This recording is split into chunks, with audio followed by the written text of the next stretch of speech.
बहुत रासायनिक परिवर्तन और भौतिक परिवर्तन में अंतर क्या होता है उसके बारे में पढ़ते हैं।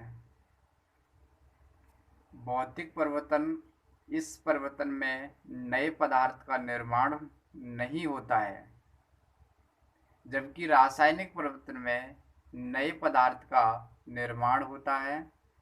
भौतिक परिवर्तन एक अस्थायी परिवर्तन है, जबकि रासायनिक परिवर्तन एक स्थायी परिवर्तन होता है। अस्थायी का परिवर्तन का मतलब ये है, जैसे मैंने जल से बर्फ का निर्माण किया, और जब मैंने बर्फ से जल से बर्फ का निर्माण किया, वापस से वो जल में कन्वर्ट हो गया। ये अवस्था अस्थायी अवस्था है, ये स्टेबल नहीं है, एक अवस्था में स्थापित नहीं होता है, ये चेंज होता रहता है, परिवर्तित रूप है इसका। इसलिए कहते हैं कि जो भौतिक परिवर्तन होता है वो अस्थायी परिवर्तन होता है, और जबकि जो रासायनिक परिवर्तन होता है वो स्थायी परिवर्तन होता है। जैसे आपने कोई चीज़ को एक अवस्था से दूसरी अवस्था में कन्वर्ट कर दिया, जैसे मैंने लकड़ी को जलाया और उसे जलाने के बाद वापस से मैं लकड़ी को प्राप्त नहीं कर सकता। जैसे दूध से दही का हमने निर्माण किया और वो दूध से दही जम गया, तो वापस से हमें उसे क्या नहीं बना सकते, दूध नहीं बना सकते।